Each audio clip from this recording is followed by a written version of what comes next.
What's up, Metal Summoners? It is so great to be with you guys at this special time here on the East Coast of noon, as opposed to in Spain, with our guest, with our friend, which is a little bit different. So we have to be very, very thankful and appreciative of our good friend Danny for taking the time out of his day to accommodate us to be on our show and to get to talk about everything going on in the Tyketto world, as well as himself, with a little bit of a limited time frame. And Metal Summoners, we appreciate you guys so much for joining us and rocking out and coming to us for noon. It is myself, of course, with Angel Alamo, and we are holding it down on the Metal Summit. And we'd like to wish and welcome in our good friend. And again, thank you so much, Mr. Danny Vaughn from Tyketto. Thank you, sir. Guys, thank you very much for having me. Such a pleasure. Absolutely. First and foremost, we'll dive right into everything. How are you doing? And it is great that the blackout seems to be open, but why don't we jump right into what's going on in Tyketto's world right now? Because you did make a statement a little while ago about a hiatus that you felt was best for the band when it came to handling everything out after the COVID shutdown. But talk to us about Tyketto and what we have to look forward to this year. Wow. Yeah, it's a bit of a Pandora's box, that, because we all got blindsided by what happened to us with the pandemic, and as I'm sure you and your listeners and viewers are aware, is that the knock-on effects is still like drastic for the music business. It really is. I mean, a lot of people over there may not realize it, but with Brexit, for instance, now, if British bands just want to hop across the channel and play in Europe, they got to pay taxes. There are fines. There are visas they have to fill out. They have to do a thing called a carnet that they didn't used to have to do, where every piece of equipment is put on a list, and you can get checked at all the borders and all that. So tours are shutting down. Bands are getting out there, trying it, and people are still hesitant about going out to crowded environments, understandably so, and so live music is taking a bit of a hit. So it took a little time to decide, all right, we're gonna get back out there and go for this. And in that meantime, I lost two of my most key people, which is Chris Green and Michael Clayton Arbini. Both kind of said, I think I'm done with touring. More from a perspective of spending times with their families. They both have sons growing up, and it wasn't, and I'm happy to say that, zero drama. It has absolutely nothing, there's no dirty laundry to air and all of that. We talked about it for several months, actually. And finally the guys came to me and said, I think we're going to call it a day at the Monsters. So the Monsters Rock Cruise at the end of April is going to be their last performance. And then I'm flying straight to the UK and doing rehearsals with the band, with the two new guys, which are Johnny D from Doro Pesch's band, and formerly of Wasted, and Brittany Fox on drums. Sure. And, and Harry Scott Elliott, who's a reasonably new guy. He's Chez Kane's guitarist. And so, I got 2 days to knock those boys into shape, or vice versa, however it works out. And then we're off on the road to do a triple headlining tour of the UK with FM and Dare. That's awesome. That's awesome. Are your bass duties still being handled by our good man from the Nugent camp? This time, no. This time it'll be Chris Childs. I have two interchangeable, astoundingly good bass players, and I'm very lucky with that. So if in a UK tour, Chris Childs is right there. If he's not working with Thunder, then I can grab him. If not, I get the call over to Greg. And if he's not working with the 432 bands he works with, I can get Greg over. Absolutely, man. 100% for sure. Pardon me for just one moment. Angel, I'm going to kick it over to you, my good dude, and I'll let you hold it down with Danny, and I shall return very, very shortly. All right. I mean, it kind of seems like even for you always tours 2 times a year, so you're kind of doing run in May. So you're also playing you're also playing again in November. So can fans expect you back to the in November for the festival that you're playing, where you'll be doing other tour dates around the festival? there are a few other things. Yeah, we always try, if we can, we try to get it, because everybody's coming from all over the place, so we try to get in a couple of extra dates around the area that we're playing. There's actually some other stuff that just hasn't been announced yet. So I've got other festival shows at the end of the year in the UK and in Germany. We've got some stuff in Holland. And so it's really the first time Tyketto's really stepped out and done more than, say, a week to 10 days at a time, which was part of the issue and one of the reasons why Michael and Chris decided to step down, because that was really all the time they could give us. And fair's fair. They have businesses and families and all that. But he said, if you want to try and push this thing a little harder, I was like, man, I ain't getting any younger. I got to try, give it another shot and see how.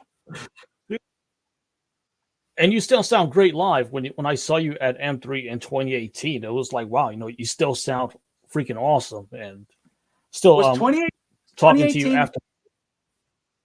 Was 2018 the year that we were on the stage out in the woods? Yeah, you actually went on at 11 o'clock in the morning. Yeah, we had a great crowd. And started setting up, and we're looking out, and it's just the woods. We're like, oh Christ, it's like, it's so Spinal Tap, the whole thing. But then they watched like the last note of whatever band was on the main stage, and then they just came down over the hill like invading Vikings, and there were thousands of them, all like, ah! I was like, this is great.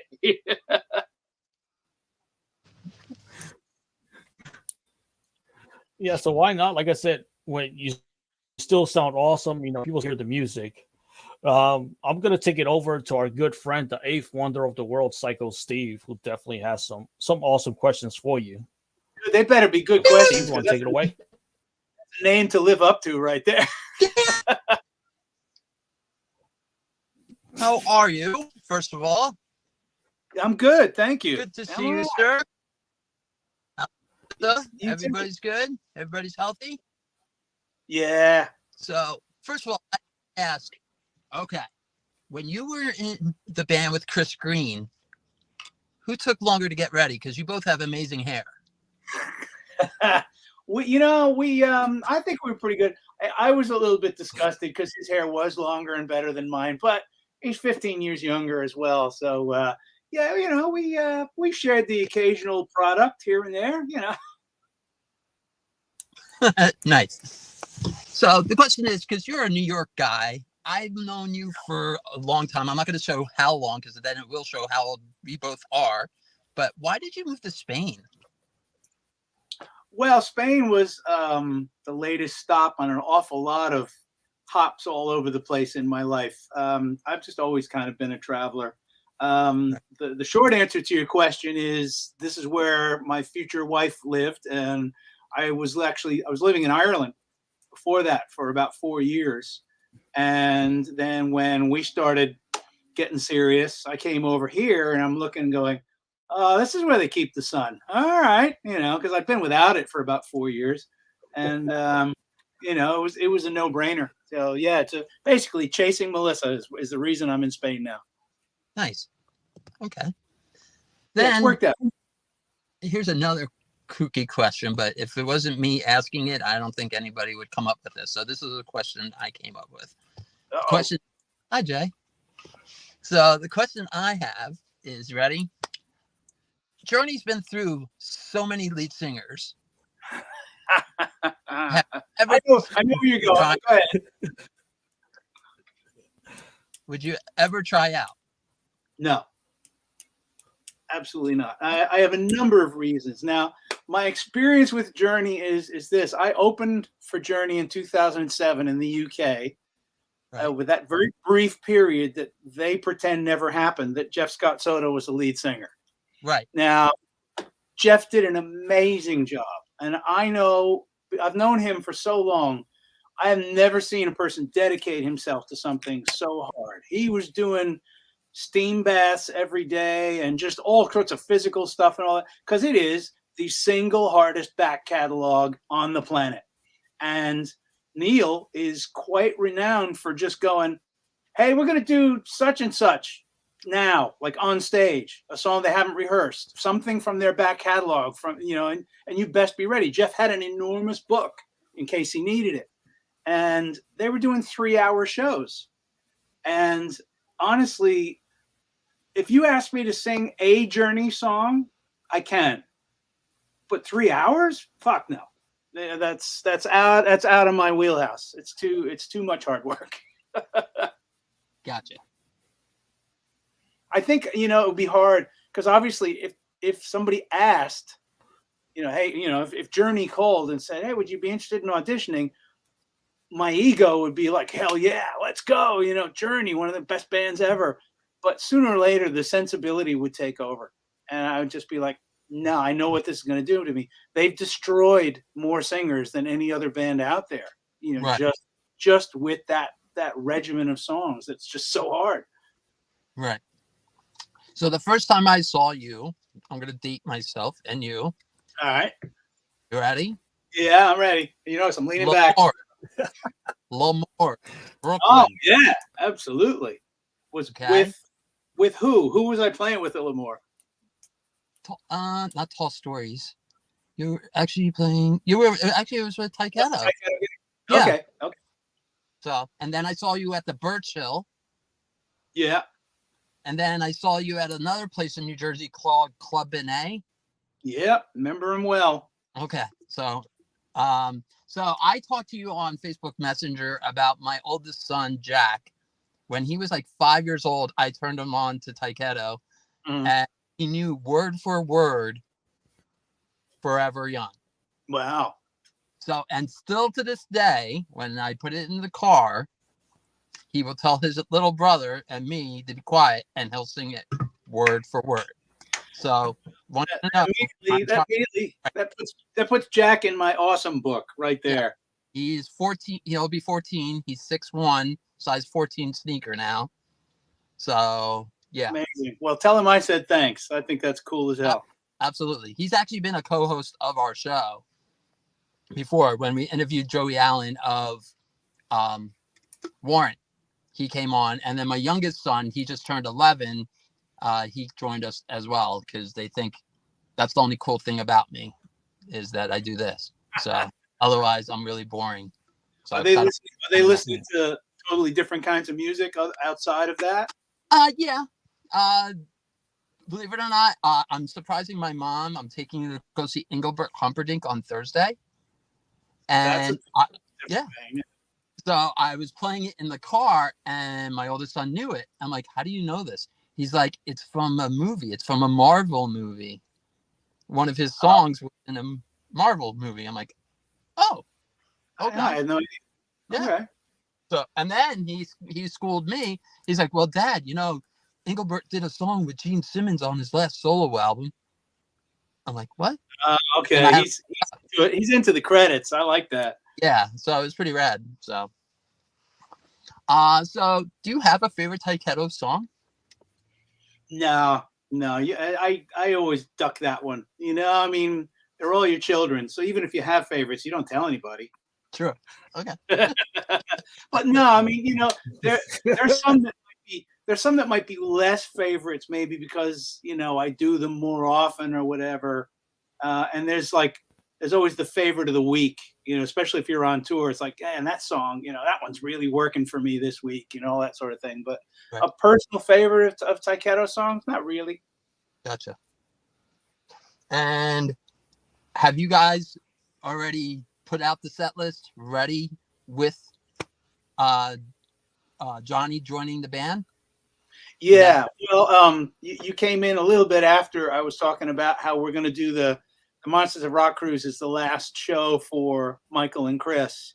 Right. And then I'm going straight to England and starting the tour with the new guys. So yeah, coming up with 2 different set lists was crazy. So, we're pretty much going with similar set lists. The only difference being is that some of the shows we'll do over in Europe will be 90 minutes. Some of them will be 60 minutes. So depending on what we do, but I mean, we're pretty much, we haven't played live in 3 years or more. So we're pretty much going with, the ones everybody wants to hear. We'll leave the deep cuts for another trip.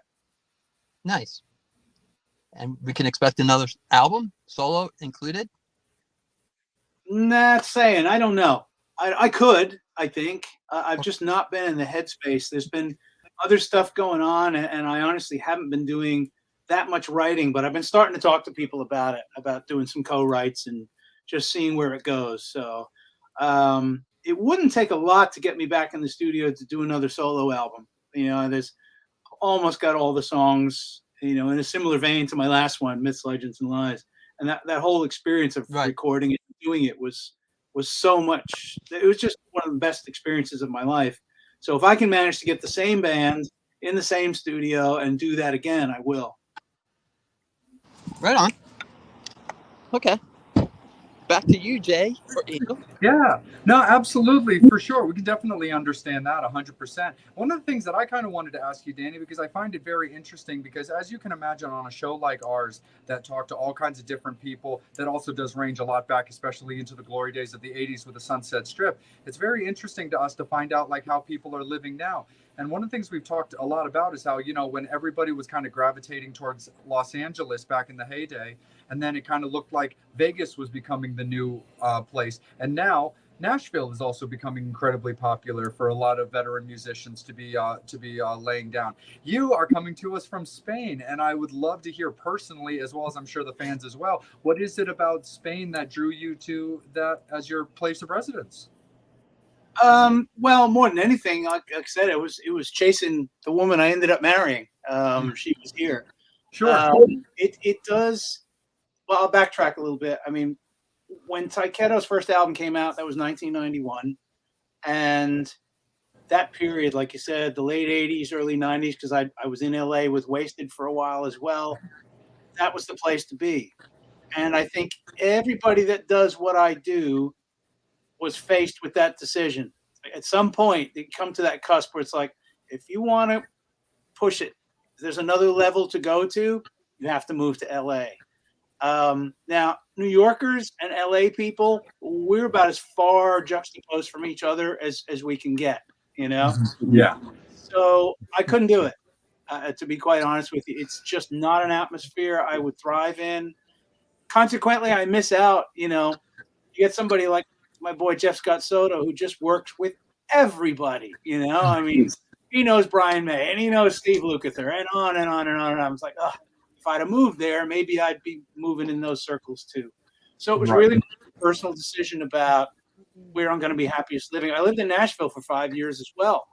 Nice. And it was the same thing. You had, I know quite a few are still there. Kip Winger's there, Mark Slaughter's there. Dan Huff pretty much runs the place, so it just didn't work for me much as I wish it would have. There was a lot of closed doors because I was one of them rock and roll boys, I was like, you can't sing this country. It's like, fuck, I can't. Just roll tape. That's what happens, Mm-hmm. And I did do some sessions and I worked with some folks and I really loved what I did get to do, but the doors were like closed almost automatically. So they saw your hair and they were like, no, you're not working here. So that was a bit difficult. So I ended up in Europe because this is primarily where my touring life is.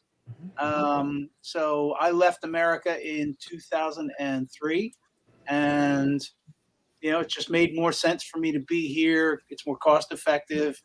It's where a tighter knit group of fans are for Tyketto, so that we can still perform here more often. Absolutely. That's really, really cool. Do you, how, and just for fun, now that it's been 20 years, how's your Spanish? Terrible. I have two problems with that. One, I'm not good with languages. Two, my wife is very good. She speaks Spanish very well. So if we're together and someone comes up and starts speaking Spanish, because I'm a little bit dark skinned, so people often think I'm Spanish.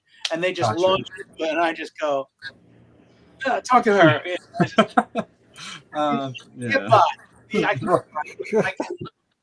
can know a lot of nouns, like I know all the food in the supermarket, all that, but para mí conversación es muy difícil. That's what else. Very cool. Absolutely. Angel, let's kick it up to you for a moment, man, and I shall be right back.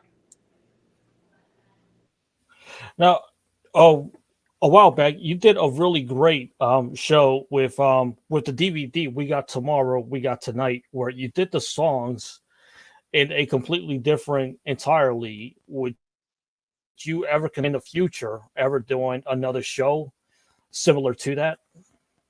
Possibly, yeah. I mean, if there was a call for it, it was an insane thing for a band at our level to do. For those who don't know, we took our songs, we rearranged them. It wasn't always necessarily like, okay, we'll just do it with acoustic guitars. It was much more complex. We had 3-piece horn section, we had 3-piece string section, and we had 3 amazing backing vocalists in the Kane sisters. And then that all seems like such a great idea when we were like writing it down on paper. And then I realized it was going to have to be me that was going to be the musical director of the whole thing. And I was going to be sketching out people's parts for them and everything else. So the only thing I'll say about that is if you watch it, I'm not smiling very much. And it's just because my head was just exploding. Like I'm trying to hold on to like 9 different things at once. There was even a song that we did that night that never made it to the video because I couldn't remember the words. I just couldn't, and it was just like, all right, we got to give up. Brain was full. That was it. No memory full. So, but it was some of the hardest work I ever did, but also some of the most rewarding because I really got to expand my own musicality.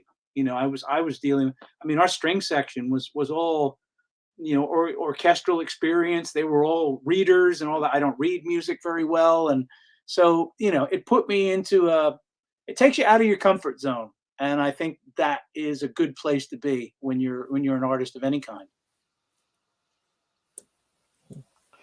Yeah, because that was just also seeing it done different. Normally, when artists want to do like a live DVD, they do the songs as they are. But this was something that was just totally different. That was just awesome to look forward to. Like, wow, it's gonna be really cool just to hear how different these songs sound. Because that was like the first time hearing them. I appreciate that. It was to be fair. Not everybody dug it. There were some diehard fans who were like, I don't want to hear Wings done any other way but the way I know Wings, and it kind of bothered them. But that's what you try and do. Chris Green came up with that incredibly beautiful version of Forever Young. We weren't sure what to do with that, and typical Chris, he's like, I have a terrible idea. You're gonna hate it.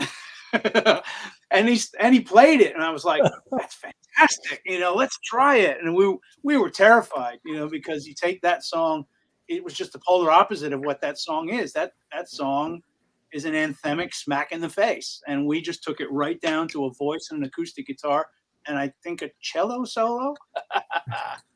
He was just like that on our show. We had him in our first year, and he was just as humble and just as like, not only just about that, but just about things in general, where it's like, oh, I would have this idea, but I was like, no, everybody's going to hate it though. It's like, no, Chris, like you're allowed to own some awesome, dude. Yeah, absolutely. And that's exactly, one of my favorite, funny you mentioned that, one of my favorite Tyketto songs that we've ever done is on Reach, and it's called Letting Go. And that was totally Chris. And it came with this big like disclaimer when he sent it to me. He goes, listen, I know you're the acoustic guitarist and you do that, and I'm kind of crossing over into your area, and I know this song is just kind of soppy and silly sounding, but maybe you can do something with it. I heard it. I was like, dude, this is awesome. I'm not changing a thing. I listened to it twice and I had it written. It was just like the lyrics came, everything just came.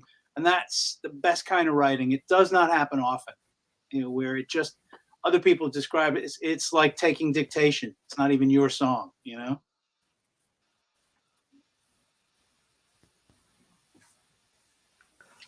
So with the tournament, I'm not sure if you're allowed to announce yet, but with this tour or a tour of other different markets outside of Europe. I'm sorry, you have to say that one again. That one broke up a bit on me. Oh, sorry. A ability of a U.S. tour. Yeah, this is where we get into a tough question. Because of course we get asked all the time. Again, I think the only way we could do it is if we could do it off the back of a reasonable size festival. And honestly, it's money and logistics. And by money, I don't mean like, gots to get paid money. I just, it costs a lot of money to bring 5 guys over from Europe. We're one of the only American bands where most of us now live here. And also, you can tour England in a couple of weeks because it's compact. You can get from city to city, and your longest drive might be 4 hours if it's planned right. In America, it's another ball game. So Tyketto could play Chicago, and we could play Dallas, but that's a lot of miles in between, Yes, it is. Absolutely. No, 100%. That's one of the problems with touring America is just that I don't have enough recognized guys over for like a week's worth of shows in a concentrated area, and we could hit a bunch of markets. It would have to be like Chicago, LA, Dallas, New Jersey, and it's just like, man, you just no way you can make that financially work. Yeah. No, 100%. Danny, when it comes to Tyketto as a whole, I would love to hear you talk about how you've seen the progression, because we get to, when we talk to people, we've definitely had the blessings of talk to some people who played in iconic bands, but it was for a very short time, for whatever various reason. But Tyketto has had some legs under it for going near 30 years now. How have you personally seen the progression of the band from both songwriting to performing to even yourself? Wow. I might have to come back to you on another show and come up with an answer for that. Yeah, you'd be welcome anytime. No, it's a great question. There are a couple things. You know what? My first thought is that I'm thinking of the things that have remained constant. And what has remained constant is, for better or for worse, the decisions we've made have always come down to what we feel strongest about, as opposed to what a record company might want, or what's best for the current market, or all that sort of stuff. All that stuff comes into your head, which means we've ended up fighting for a lot of things. So, Angel mentioned we've got tomorrow, we've got tonight. Record company wasn't interested in that. They're like, what? You're going to do the classic? No, thank you. And we're like, all right, we'll do it ourselves. And it was the same, even going back to Don't Come Easy, the Wings video we paid for, because Geffen Records was like, nah, we're not going to do a video. Everything was like changing at that point. Long-haired bands were going out quick. And they were like, yeah, we'll release Wings as a single, but we're not going to pay for a video. I was like, it's 1991. Video was God at the time. So like, we paid for the video. We took what money we had and we did it. And it's upon reflection, whether it's good or bad, I don't know. But, Reach was an album that we fought for. And I feel that we adapted to certainly the styles of the players that have come and gone. Chris Green is a great admirer of Brooks St. James, but they're stylistically quite different as players. And so, I didn't try to shoehorn Chris and look, listen to the first album, give me stuff like that. Just give me stuff. He was coming out of a band called Furion that, great band. And it was, really dark, really very guitar heavy, a lot of shredder stuff. He's like, well, we're not going to do that. I said, no, but you might just throw something in that vein that I'll hear and pull towards the middle or something like that. So we're really, really good about working with one another. I think that's one of our strong suits and always has been, just about the democracy of the whole thing. So I'm always in awe just kind of seeing you live, because just your voice, like nobody can really say, like your voice still sounds just as good as it did when you were singing in 91. Thank you. How do you maintain your voice? And during the pandemic, did you were you like singing in the shower per se, or just to kind of maintain your voice? How was that like? Because you're kind of used to singing live, and suddenly you had to stop. So how did you maintain your voice during the time of the pandemic? Well, one of the things I did, and I did it, it was lovely that so many people enjoyed it. Was I did all for a while, I think, weekly online broadcasts of an acoustic show. And it was for a while when we were in lockdown in Spain. By the way, we were not allowed out of our houses for 47 days. Wow. It was a very draconian lockdown here. You could only go outside if you had medical emergency or to buy food, and only one member of the household was allowed to go do that. So we were kind of going a bit crazy, and it was enough people that I'm in contact with were like, yeah, we're going crazy too. I said, all right, let's do some online shows. A few other artists were doing it as well, when I started. And it became a weekly thing for a while. And then I think we pared it down to like once a month. That definitely kept my hand in it and kept my enthusiasm up. It was, mentally something that really helped me. It was always funny because like the couple hours leading up to the show, I'd be like, oh, I just don't feel like it, because it was Groundhog Day, man, over and over, And then I do the show, and then afterwards I was like, oh, thank God I did that. I feel so much better.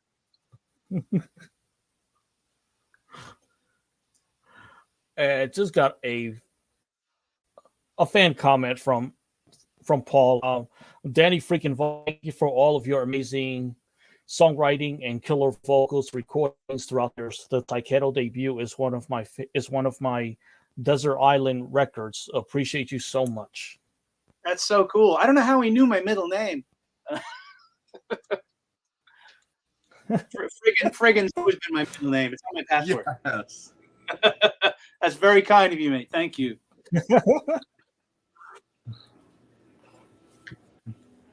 Absolutely.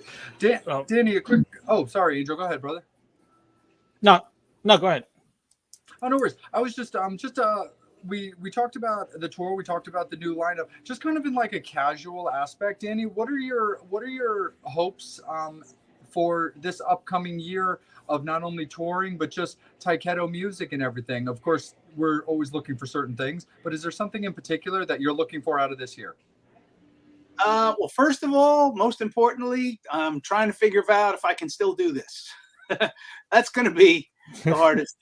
It's been 3 years, and I'm 3 years older, so doing that whole business of getting up on the stage and doing what I do and feeling like I'm delivering, bang for the buck up there.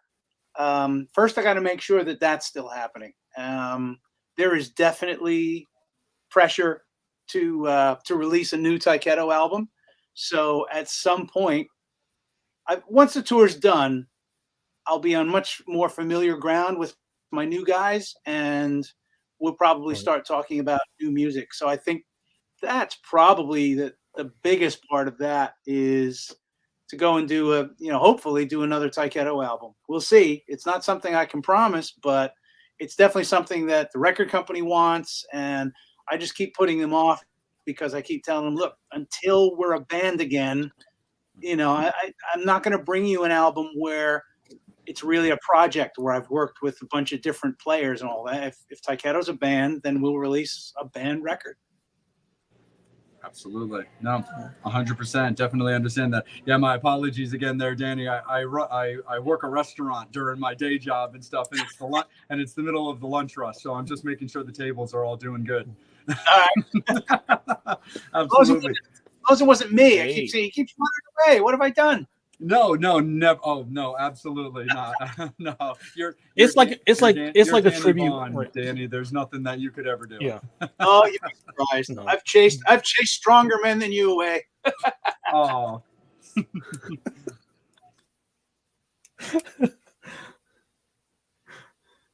So before a show, is there anything that you do, any vocal exercises, sleep and water that you do to maintain your voice?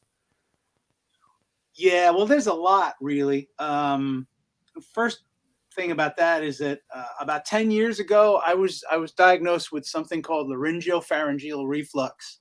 It's a form of acid reflux that I found almost every professional singer I know has. Um, and it's a bit insidious because with normal acid reflux, you feel it in your stomach. You know when it's happening. So, oof, that's uncomfortable. This you don't feel. The acid goes straight up and splashes on your vocal cords. So I was mid tour, and my for the first time in 30 something years, my voice just failed. That's never happened. I've had bronchitis, and that's been one thing, but to just feel fine and go out to sing and your voice isn't working, it was terrifying. And I got very fortunate because I was in the UK and I saw a UK specialist who was well versed in nutrition. So they put you on this crap called omeprazole, and it's good for the moment. It's good to get you back to center as far as getting the acid out of where it's doing you harm. But I know a lot of guys that live on it, and that's it. I'm taking omeprazole for the rest of my life. And it is a terrible idea. So I turned it around through diet. It eventually led me to, I got very into nutrition, and eventually I became vegan because of it. It just felt like the right thing for me to do. So, and honestly, I never correlated the two, but I've had people that have known me most of my life and have said, what's happened in the last like 4 or 5 years? It sounds like your voice is stronger. How is that possible?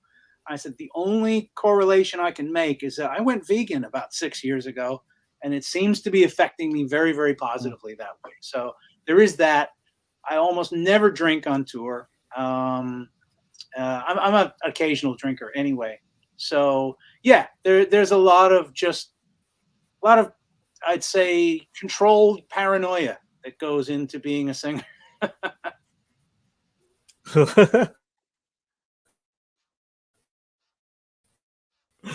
I got some fans informative from Julie.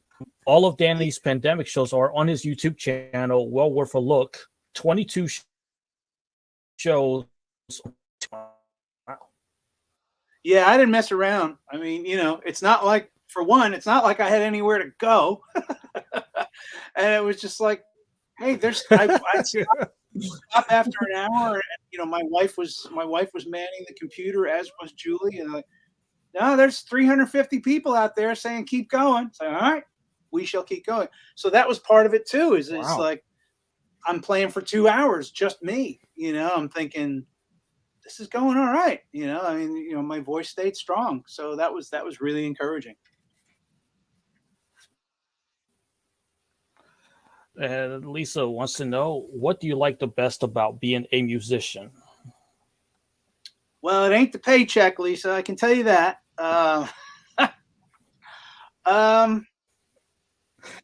My favorite thing about being a musician, I mean, I do a lot of solo stuff, but when you can be part of an ensemble, I mean, okay, so my job is I'm the front guy.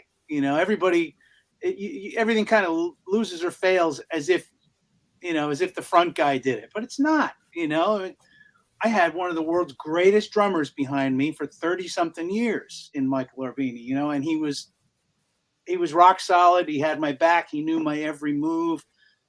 When you get into any kind of situation where you've got multiple players communicating and are interested in what each other is doing, it can be any form of music, that's what excites me the most, because I do love like every kind of music. I mean, I'm doing a thing now where I'm composing music for television, and I get to write anything I want. I just did like 2 ska tunes yesterday and had some fun. I was like, I never realized how much I like ska. This shit's fun, man, and it's hard. These guys are good. So best thing about being a musician is if you get in a collaborative situation with a bunch of people, and what you create is bigger than you. You make a sound. You ask any player, and they're searching for that sound, whether it's through their fingers or whether it's harmonizing vocally, all that sort of thing. It's just every now and then you make that sound, and that makes it all worthwhile. When it comes to songwriting, do you ever decide, hey, this sounds like a Tyketto song, or no, I think I'll probably do this song for a solo record? Oh, absolutely. Yeah. If I just write whatever, you'll get an album like my last solo album, Myths, Legends, and Lies. It's all over the shop musically as far as what it is.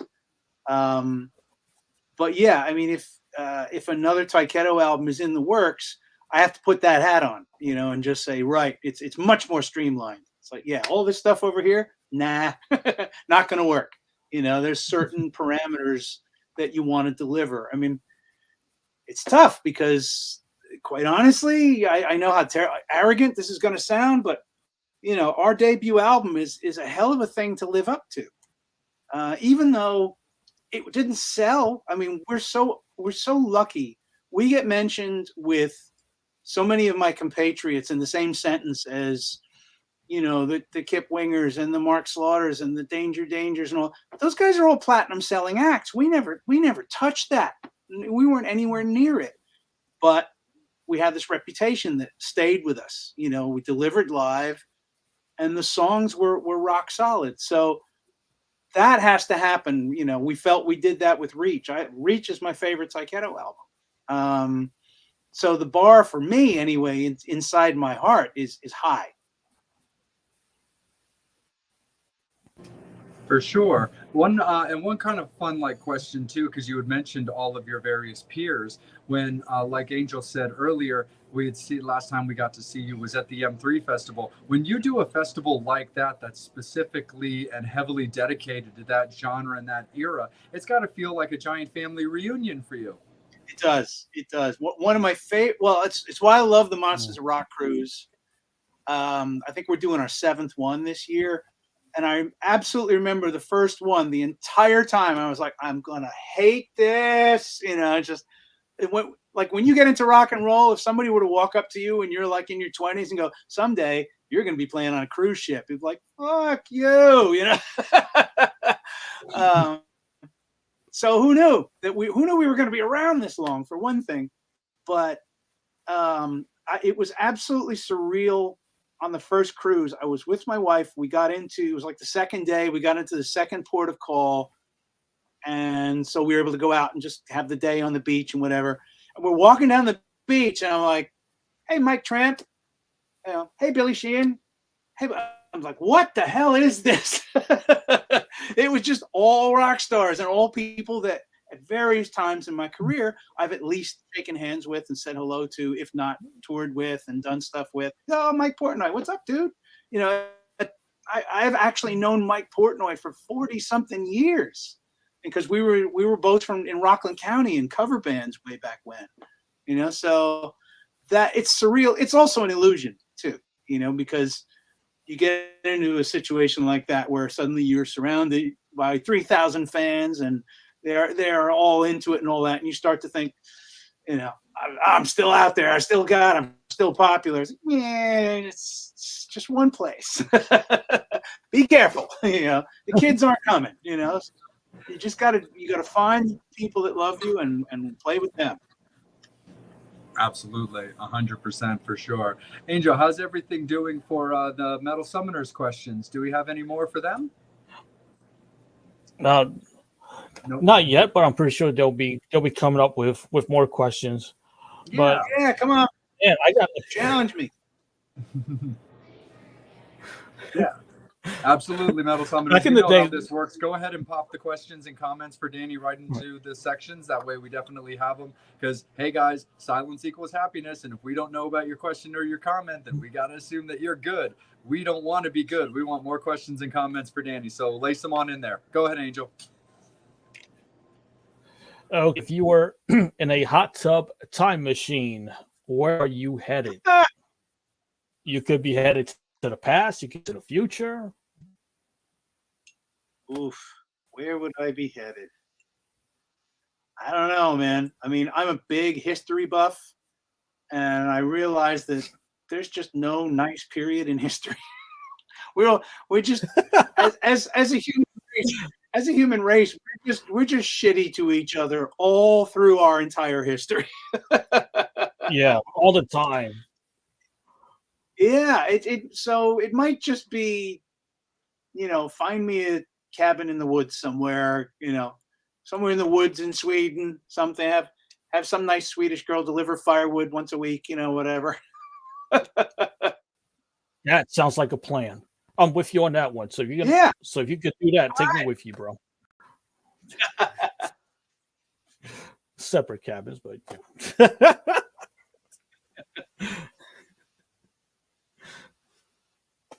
Oh, let me see what else. Bro, what album or what artist influenced you to do music? Oh, you broke up a little bit. What artists influenced me to do music? Oh, yeah, what album or what artist influenced you to do music? There are a couple of key moments. I mean, I grew up. My mom says I was humming the Beatles while I was still inside the womb, because my parents were like real early Beatles fans. So that introduced me to harmony almost from birth. And harmony has always been something I've been very good at because of that. But I can tell you a few like quintessential moments that were really amazing to me. My second concert ever was the Steve Miller Band at the Beacon Theater in New York City, which, if anybody knows that, it's one of, I think, the 3 best venues on the planet to see a live show. And so it was the Fly Like an Eagle tour. And so I was just a kid, and I'm watching this rock band play, and I love Fly Like an Eagle, and I love this song. So you have all that excitement. But then the show stopped, and they brought out a stool, and Steve sat down, and he started playing an instrument I'd never seen before in my life. And it was a 12-string acoustic guitar. And he was playing music I'd never heard before, which was something called the blues. He was playing Robert Johnson. And it was galvanizing. I was like, I want one of those, and I want to play whatever he's playing on it. That's just like, whatever that is, it's talking to me. That was a big one. And that's when I started playing guitar. So that was a big moment. Another big moment was, I've been in bands, like you do, like my high school buddies, and we started playing like local dances and gyms and things like that. And I went to see Blackfoot live at the Capitol Theater. And they just totally tore the roof off. I'd never seen anything like that. They were so good. They're larger than life. They're big guys. I was very lucky to get to spend time with Ricky Medlock on a couple of occasions. And he's very larger than life in the nicest possible way. How the hell are you? Good to see you. Like one of those, whoa, hey, here you go. He's all energy. He's on it. And he is a real musician. He lives it. There's nothing else he can do, and that's what he's going to do. And plus that voice, I mean, it's just pure power. So all of that, I took that all in. Jackson Spires on drums. I'd never seen a drummer like that.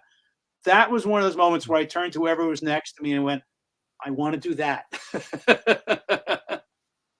The other one, the third one is Kiss Alive, the first Kiss Alive album. Just learned to play guitar a little bit, me and my buddies, and we would put that album on at top volume in his living room and jump all around pretending to play our guitars. That was like the coolest thing ever. And I was like, yep, this is the job for me.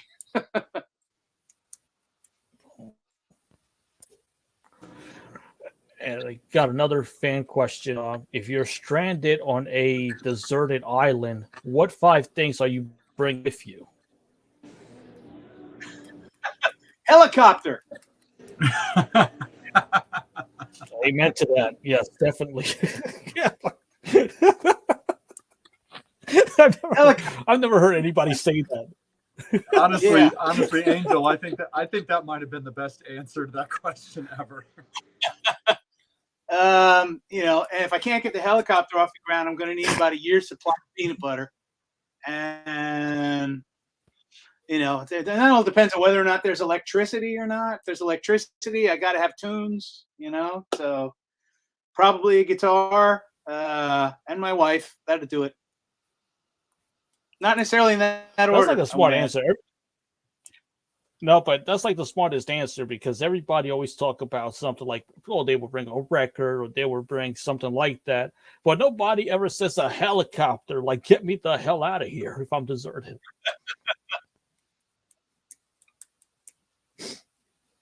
I'll take that as a win.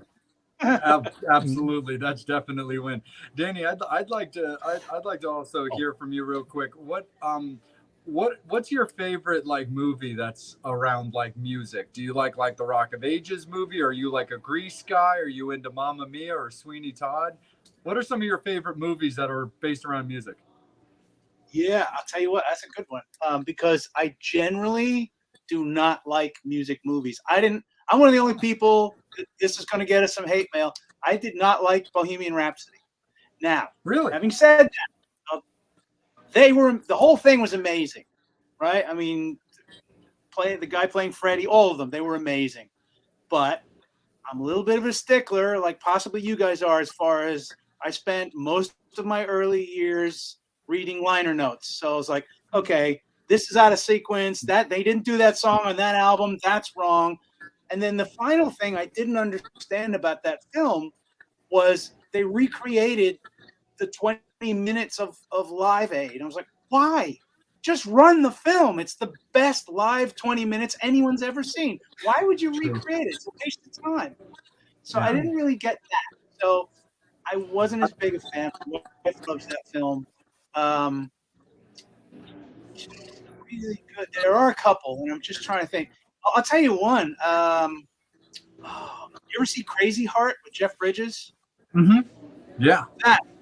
There's that first opening sequence. Only musicians will understand. He pulls up in the pickup truck. He's unloading his guitar, and he looks up and he goes, "Oh, it's a fucking bowling alley." And I just fell off my chair. That was the best thing ever. Anybody who's played around understands the pain of playing a bowling alley. And so, Danny, did you ever? Oh yeah. That to me was real music film.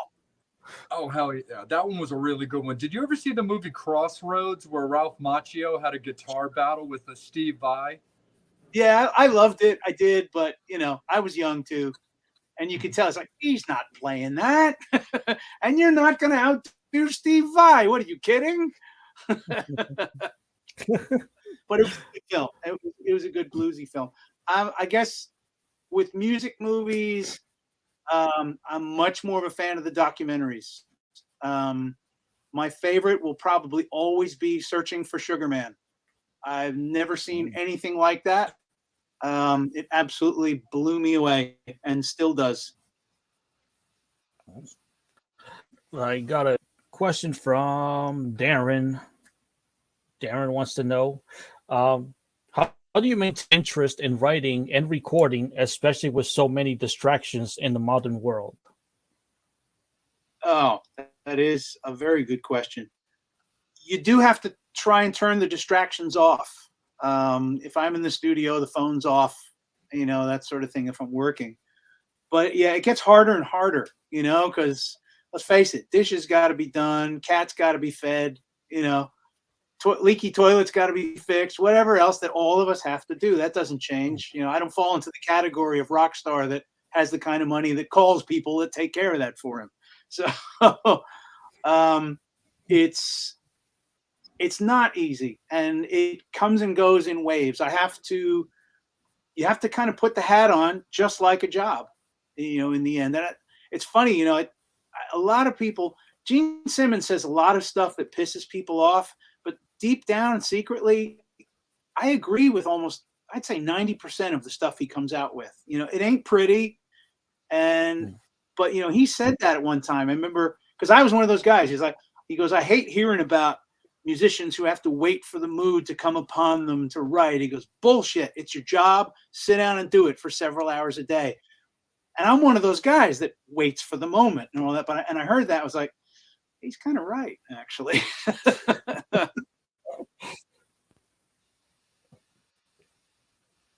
So yeah, the answer to the question is it's a mindset that you have to get yourself into, like getting ready for a game or putting your office face on and dealing with that, whatever it is that you do, each day, the people that you deal with, you got to go, I'm not going to be distracted.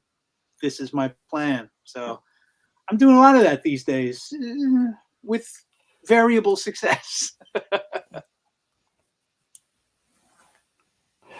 No, but still, I mean, just during the pandemic, for you to come on and still do 2 hours live, that's just also because it's not something they really had to do, but it was just enjoyable because we're all stuck at home during the pandemic at the time. So it was just nice to still come close to experiencing live music that way, the way you delivered it.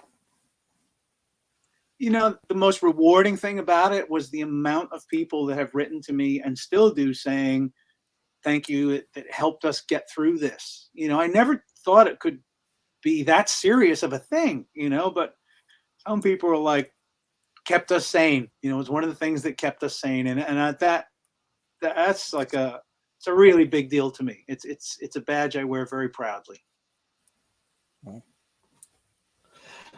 So with like one thing I know about Tyketto is you always kind of always planning ahead to what's going to be next and so on. So you got 2020 planned out. Is 2024 the same, or haven't thought that far ahead yet? Yeah, we're not looking too far ahead. One of the other things that I've started doing as well, that really works, is the private house concerts. I started doing that about 3 years ago because Dan Reed turned me on to the whole concept, and it's now taken me, further and further afield. And it's never the same thing twice. You're in people's homes, or maybe they rent out a small venue or a pub or a restaurant or whatever. It's I'm actually playing someone's wedding next month. That is in the Great Hall at Durham Castle, which is the banquet hall in the Harry Potter films. I can't wait. It's going to be so cool. So you never know where it'll take you. And it's a very, very different experience. I mean, sometimes there's 40 or 50 people. Sometimes there's 5, and it's really it's helping me with my social skills. And it's honing my acoustic performing a lot. So I'm definitely going to be pushing that more and more. It's also, the financials of it is that it's easier to do. It's low overhead. It's me and a guitar jumping on a plane or on a train or whatever and showing up at your house, so there's going to be more of that for sure. As far as Tyketto goes, let's see what this year brings. This is really the whole thing is a litmus test at this point. Will the audience be there for all of us? Will it go well? Will the band gel? All that sort of things. And if so, will we start writing? There's a lot of little dominoes that are all going to have to fall over. Well, back to you, Jay. Yeah, absolutely, for sure, definitely. When it comes to separating business from pleasure, what is it that you get outside of music that you really get to look forward to? Because music being such a big part of your life, we can always understand what feeling that gives you, especially when you're talking about being in the moment for writing. Is there things that are just kind of outside of the day job that really give you just like ultimate joy, whether it's spending time, of course, with your wife, or even things like going to the movies or just going out fishing?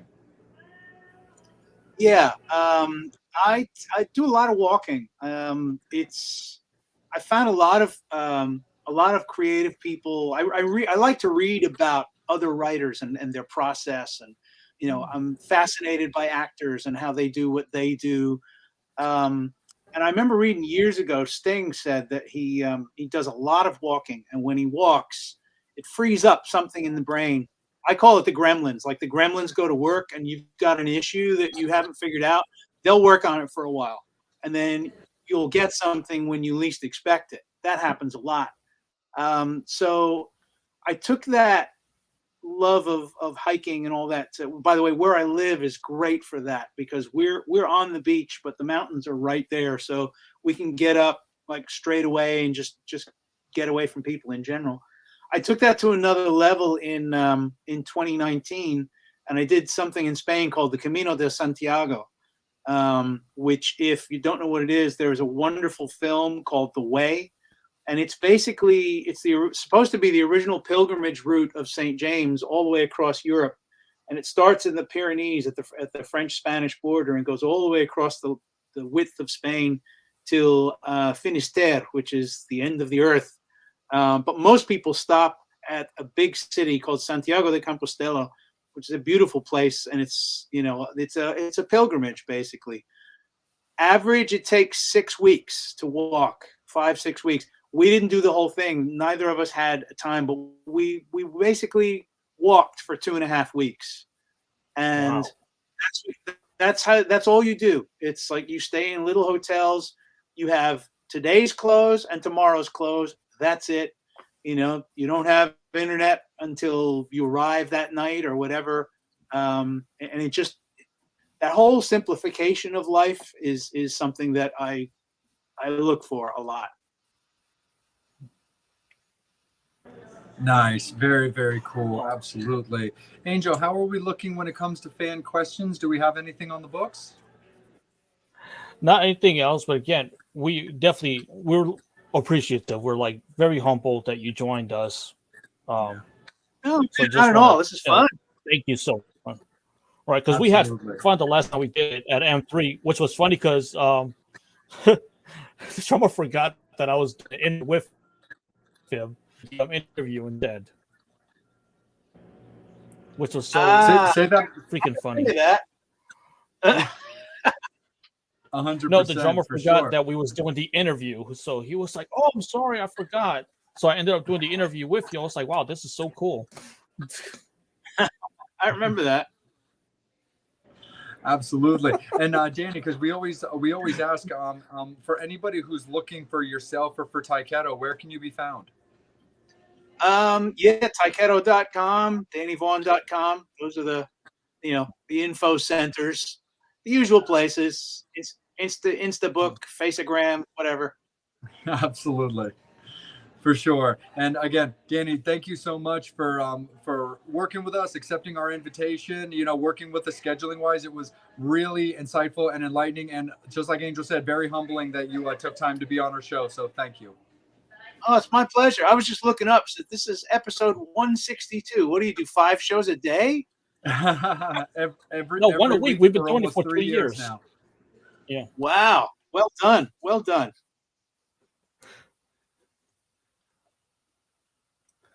And like I said, you're always welcome anytime. Yes. Back on the show because I'm a huge fan.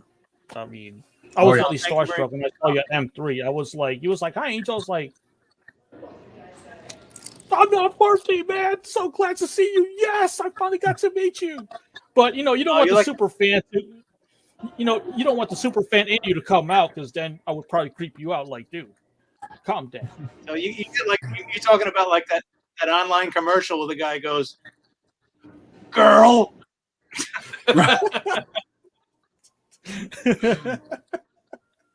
Seriously. But Danny, thank you so much man. again, sir. We really appreciate your time, and thank you guys. Thank you so much for making time for us. Yeah, thank you for letting me talk about all my nonsense, man. I appreciate it.